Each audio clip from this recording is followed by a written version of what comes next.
पकोड़े पकोड़े ठंडे मौसम में गरम गरम पकोड़े लो, गरम गरम पकोड़े लो। जंगल के सभी पक्षियों को रानू चिड़िया के पकोड़े बहुत पसंद थे। दूर दूर से पक्षी रानू चिड़िया के पकोड़े खाने आते थे। रानू चिड़िया की बेटी गुड़िया जब स्कूल से आती तो वो अपना बैग रखकर अपनी मम्मा के पास चली जाती। मम्मा बताएं मुझे क्या करना है?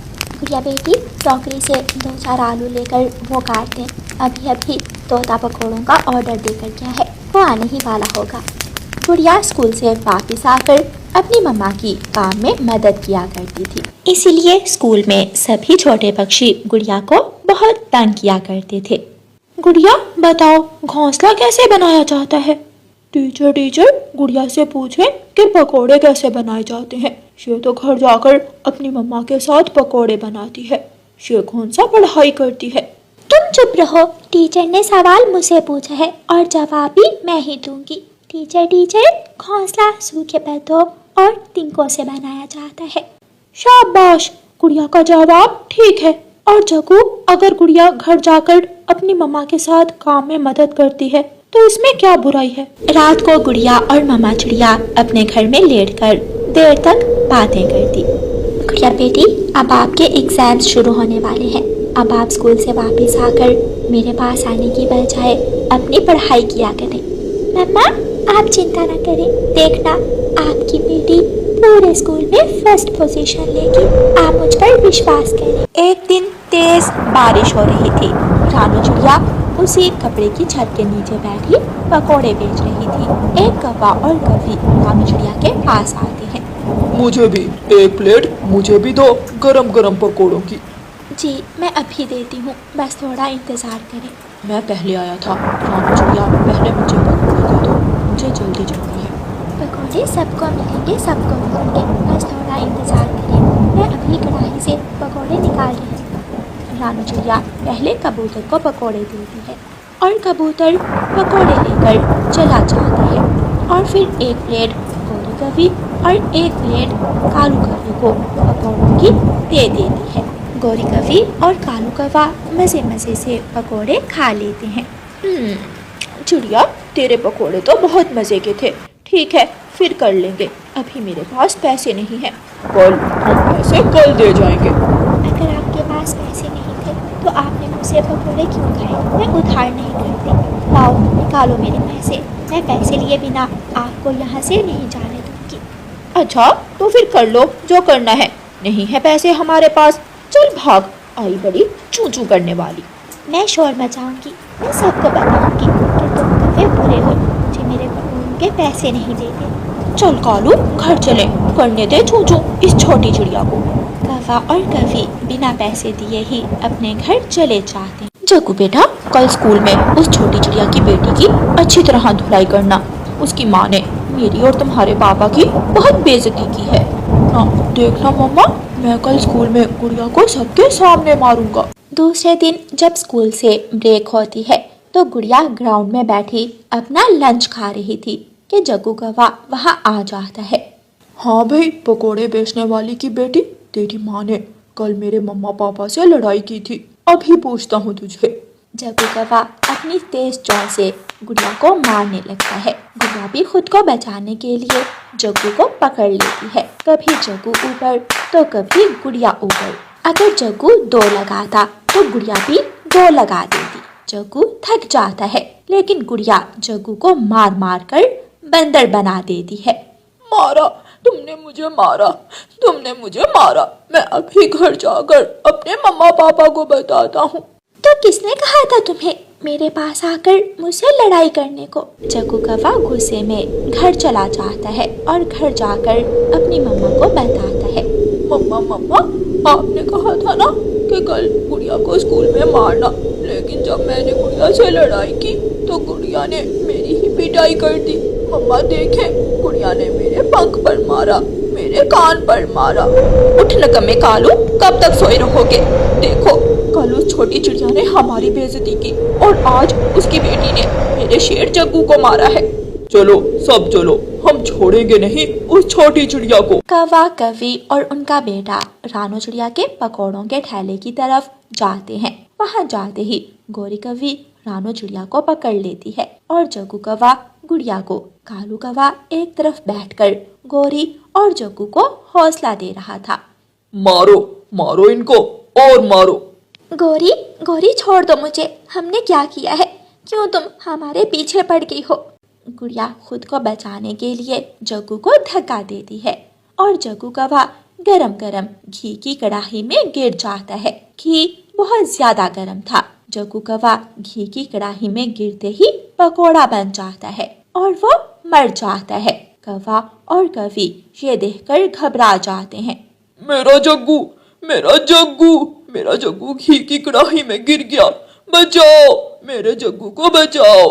गोरी कवि आगे बढ़ती है और जल्दी से जग्गू को घी की कढ़ाई से बाहर निकालती है, लेकिन जग्गू मर चुका था। उसका शरीर अकड़ चुका था, वो पूरी तरह जल चुका था। गोरी कवि और कालू कौवा रोने लग जाते हैं। गोरी और कालू, मुझे जग्गू का बहुत दुख हुआ, लेकिन इसमें सारा दोष आप दोनों का ही है। ये सब आपकी वजह से ही हुआ है। कालू, हम क्यों आए चिड़िया से लड़ने, हमारा अपना बेटा ही मर गया। कवि और कौवा रोए जा रहे थे, लेकिन अब वो जितना भी रो लें, जग्गू कौवा कहाँ लौट कर आने वाला था। ऐसे कवि और कव्वे को उनके जुल्म की सजा मिलती है और उनका बेटा उनके अपने ही हाथों मर जाता है। प्यारे दोस्तों, इस कहानी को लाइक, अपने दोस्तों के साथ शेयर और चैनल को सब्सक्राइब करना बिल्कुल मत भूलना।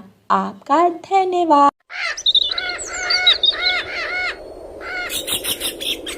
उस बड़े सूखे पेड़ पर चिड़िया अपने दो छोटे छोटे बच्चों के साथ रहती थी। चिड़िया के दिल में डर था कि कहीं जंगल में लकड़हारा न आ जाए और उस पेड़ को काट ना ले, क्योंकि अभी उसके बच्चों को उड़ना भी नहीं आता था। मम्मा, आप चिंता ना किया करें, हम कुछ ही दिनों तक उड़ना सीख लेंगे और हम सब यहाँ से दूर चले जाएंगे। हाँ मेरे बच्चों, मुझे इंतजार है उस दिन का कि कब वो दिन आए और मेरे बच्चे उड़ना सीख लें। थोड़ी ही दूर इंसानों की बस्ती थी। बस्ती में दो घर पास पास ही थे। दोनों में दो भाई रहते थे। एक भाई बहुत गरीब तो दूसरा अमीर था। जो पेड़ दिखे काट लेना। हाँ, हरा भरा पेड़ हो या सूखा पेड़, किसी पर ध्यान न करना। हाँ, मैंने सुनार की दुकान पर एक हीरे का हार देखा है, मैं तो किसी भी तरह लूंगी वो हार। मैं ऐसा ही करता हूँ, इसलिए तो मैं बड़े भाई से ज्यादा कमाई करता हूँ और मेरा घर भी बड़ा है और मैं बड़े भाई से ज्यादा अमीर हूँ। काट लूंगा, मैं सब काट लूंगा। छोटा भाई अपना कुल्हाड़ा लिए जंगल की तरफ निकलता है। उसका बड़ा भाई भी अपना कुल्हाड़ा लिए जंगल में लकड़ियाँ लेने निकलता है। दोनों भाई जंगल में पहुँच जाते हैं। तुम देख लेना बड़े भाई, एक ना एक दिन मैं तुम्हारा घर भी खरीद लूंगा। छोटे, तुम धन कमाने के लालच में ना अच्छा देखते हो ना बुरा। इस दुनिया में पैसा ही सब कुछ नहीं होता, सब पैसा ही होता है। जिसके पास पैसा है वही ताकतवर है। थोड़ी दूर छोटे भाई को एक हरा भरा पेड़ पसंद आ जाता है। वो अपना कुल्हाड़ा निकालता है। कुल्हाड़ा देखकर वो हरा भरा पेड़ रोने लग जाता है। लकड़हारे दिया करो, मुझे मत काटो, मैंने अभी जीवन गुजारना है। तुम कोई दूसरा पेड़ देखो जो सूखा हो। अगर मैं ऐसे ही करता रहा तो मैं भी अपने बड़े भाई की तरह गरीब का गरीब ही रह जाऊंगा। मैं गरीब नहीं रहना चाहता, मैं और पैसा कमाऊंगा और पैसा जो मिलेगा काट लूंगा। पेड़ सूखा हो या पेड़ हरा भरा हो, बस मोटा ताजा होना चाहिए। ऐसे कहते हुए वो लकड़हारा कुल्हाड़ा चलाता है और पेड़ को काटने लगता है। बड़ा भाई भी चलता चलता उस सूखे पेड़ तक पहुंच जाता है, जिस पेड़ पर चिड़िया का घोंसला था। ये पेड़ मैं काट लेता हूँ, ये पेड़ सूखा भी है और इसकी लकड़ियाँ भी मेरे काम की हैं। वही हुआ जिसका मुझे डर था। लकड़हारा आ गया है, अब वो पेड़ काट लेगा और मेरे बच्चे घोंसले से गिरकर मर जाएंगे। चिड़िया परेशान होकर रोती हुई लकड़हारे के पास जाती है और उससे कहती है, नेक लकड़हारे दिया करो, इस पेड़ को मत काटो, इस पर मेरा घोंसला है। अगर पेड़ कट गया तो मेरा घोंसला गिर जाएगा और मेरे बच्चों को अभी तक उड़ना भी नहीं आता। मेरे बच्चे भूखे हैं, कल से कुछ नहीं खाया उन्होंने। अगर मैं तुम्हारे बच्चों पर दया करूं तो मेरे बच्चे भूखे रहते हैं। घर में राशन पानी नहीं है। मुझे समय दे, मुझे कुछ दिनों का समय दे दे लकड़हारे, ताकि मैं अपने बच्चों को उड़ना सिखा सकूं। ये बड़ी कृपया होगी आपकी मुझ पर। लकड़हारे को चिड़िया पर रहम आ जाता है और लकड़हारा उस सूखे पेड़ को छोड़कर आगे बढ़ता है। चिड़िया के दिल को तसल्ली हो जाती है। शाम हो जाती है। छोटा भाई अपनी बैलगाड़ी भरकर लकड़ियों की घर की तरफ चलता है, जबकि बड़ा भाई आज फिर खाली हाथ ही अपने घर जा रहा था। ऐसे ही काम करना है पति जी। देखो देखो, तुम्हारा बड़ा भाई आज फिर खाली हाथ ही वापस घर आ रहा है। अब पिटेगा वो अपनी पत्नी से। आप आज फिर खाली हाथ ही घर आ गए। अब मुझे ही बताइए, मैं क्या दूं अपने बच्चों को। इससे तो अच्छा था कि मेरी तुमसे शादी ही ना होती। भाग्यवान बुरे वक्त में हमेशा हौसले से काम लेते हैं। तुम देखना, ये दिन जरूर गुजर जाएंगे। अगर मैं वो पेड़ काट लेता तो चिड़िया के बच्चे मर जाते। तुम चिड़िया के बच्चे बचा लो और मार लो अपने बच्चे। मुझे क्या, घर में कुछ होगा तो मैं बना लूंगी, वरना मैं भी बैठी हूँ। ऐसे ही कुछ दिन और गुजर जाते हैं और चिड़िया के बच्चों ने उड़ना सीख लिया था। अब चिड़िया के बच्चे ऊपर नीचे आगे और पीछे अच्छी तरह उड़ रहे थे। बच्चों, वो दिन आ ही गया जिसका मुझे इंतजार था। अब आप उड़ सकते हो। मम्मा, अगर उस दिन वो लकड़हारा पेड़ काट देता तो शायद अब तक हम मर गए होते। मम्मा, क्या उस लकड़हारे के बच्चे भूख से मर गए होंगे?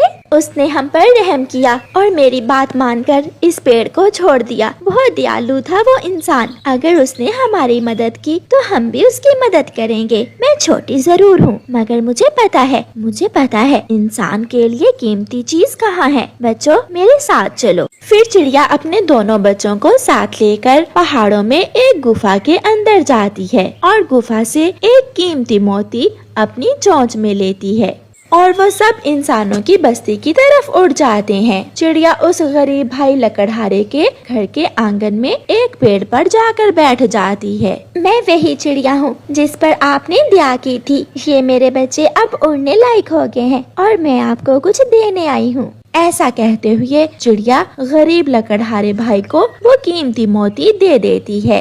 ये तो बहुत कीमती मोती है। क्या ये मेरा है? हाँ, आप इसे बेचकर अच्छी जिंदगी जियो और अपने बच्चों की हर खुशी पूरी करो। धन्यवाद उस दिन मुझ पर रहम करने के लिए। चिड़िया अपने बच्चों को लेकर वहाँ से चली जाती है। भाग्यवान, अरे ओ भाग्यवान, सुन ली, ऊपर वाले ने हमारी सुन ली। देखो देखो, मुझे क्या मिला है, कुछ ऐसा जिससे बदल जाएगी हमारी जिंदगी। फिर गरीब लकड़हारा भाई उस मोती को बेचकर एक बड़ा सा घर बनाता है और अपने बच्चों के साथ खुशियों भरा जीवन गुजारने लगता है। प्यारे दोस्तों, नेकी कभी बेकार नहीं जाती।